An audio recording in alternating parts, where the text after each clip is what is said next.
আসসালামু আলাইকুম বন্ধুরা, আজকে আমরা যাইতেছি আপনাদেরকে অসাধারণ একটি দৃশ্য দেখানোর জন্য।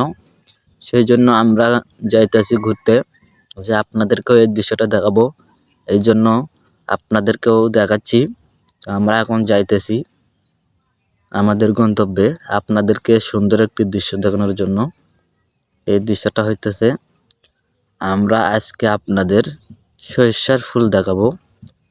আমার পাশেই দেখতে পাচ্ছেন সরিষার ফুলের জমি। আমি আপনাদেরকে এটা পুরোপুরিভাবে দেখাবো আর আপনারা এটা উপভোগ করবেন। আপনাদের জন্যই নিয়ে আসলাম আজকের এই সুন্দর একটা দৃশ্য, তা আপনারা অবশ্যই উপভোগ করবেন।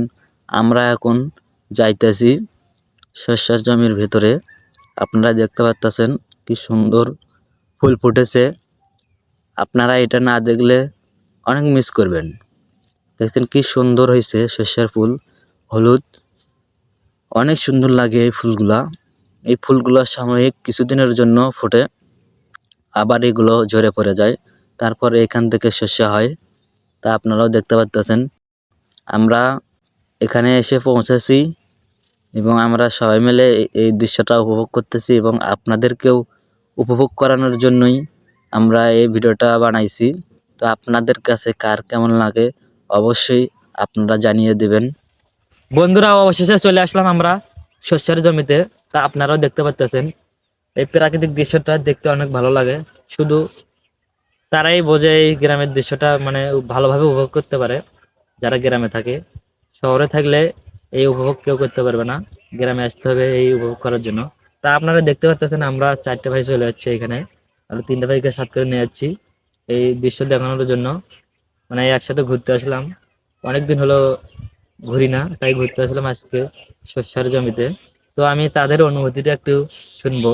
তো তার আগে বলে রাখি, আপনারা সবাই ভিডিওটা শেয়ার করে দেবেন, যেন আপনার একটা শেয়ারের কারণে এই ভিডিওটা অন্য কেউ দেখতে পারে এবং প্রাকৃতিক দৃশ্যটি উপভোগ করতে পারে। দৃশ্যটা দেখতে অনেক ভালো লাগছে। আমরা আস্তে আস্তে একটু লেট করে ফেলাইছি, বিকালবেলার দিকে আসা পড়ছে। মোটামুটি এখন দেখা যাচ্ছে, ভালোই দেখা যাচ্ছে। শস্যের ফুলগুলো অনেক সুন্দর ভাবে ফুটে আছে, দেখলেই মনে হয় যেন একদম বাগানের মতো। বাগানে মনে হয় নতুন ফুল ফুটেছে, নতুন ফুল ফুটেছে এরকম দেখা যাচ্ছে। দেখতে মানে অনেক এক সুন্দর। কথায় অনেক সুন্দর হয়েছে। তো তাদেরকে অনেক ভালো লাগতেছে, মানে আমরা ঘুরতে আসছি, অনেক ভালো লাগছে, এত ভালো লাগতেছে তা আমরা না আসলে বুঝতে পারছি। যদি এরকম প্রাকৃতিক দৃশ্যতে ঘুরতে আসতে চান তাহলে অবশ্যই একটু বিকেলে দুপুর টাইমে আসবেন, তাহলে পুরোপুরি ভাবে এই দৃশ্যটি উপভোগ করতে পারবেন। আমরা একটু লেট হয়েছে, আস্তে আস্তে দেরি হয়েছে, তার কারণে মানে একটু ঝাপসা ঝাপসা লাগতেছে। আজকে আবার কুয়াশাও ছিল। তো আপনাদেরকে বলতেছি, আপনারা সব সময় চেষ্টা করুন প্রাকৃতিক দৃশ্যের মাঝে থাকার জন্য। শরীর মন দুটোই ভালো লাগবে।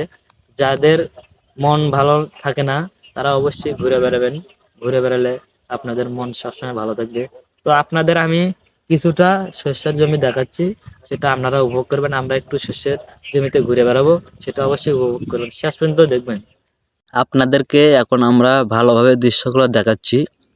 আমরা আবারও এই যে জমির ভেতরে ঘুরে বেড়াচ্ছি, এই দৃশ্যগুলো আপনাদেরকে দেখানোর জন্য। সুন্দর দৃশ্য, এই হলুদ ফুলগুলো অনেক ভালো লাগে। এই সর্ষের ফুলগুলো কার না ভালো লাগে, সবাই চায় যে এরকম দৃশ্যের ভেতর ঘুরে বেড়াতে চায়। কারো ভাগ্যে হয় বা আর কারো ভাগ্যে হয় না এই দৃশ্যগুলো উপভোগ করার জন্য। আপনারা বন্ধুরা, আপনারা যারা শেষ পর্যন্ত আমার ভিডিওটা দেখছেন তাদেরকে অনেক অনেক ধন্যবাদ। আপনারা আমার সাথে ছিলেন, আপনাদেরকে অনেক অনেক ধন্যবাদ জানাচ্ছি। আর আপনারা প্রতিনিয়ত এইরকম যদি ভিডিও দেখতে চান তাহলে অবশ্যই আমাকে কমেন্টে জানাবেন। গাইস, ভিডিওটা যদি ভালো লাগে অবশ্যই লাইক কমেন্ট শেয়ার করে দিবেন। কারণ এত কষ্ট করে ভিডিও বানানোর পরেও যদি আপনারা ভিডিও দেখে চলে যান, লাইক কমেন্ট করেন না, শেয়ার করেন না, ভিডিও করতে ভাল লাগে না। যদি আপনাদের ভালোবাসা পাই তাহলে আমরা অনেক দূর এগিয়ে যাবো। আশা করি আপনারা আমাদের ভালোবাসা দিবেন।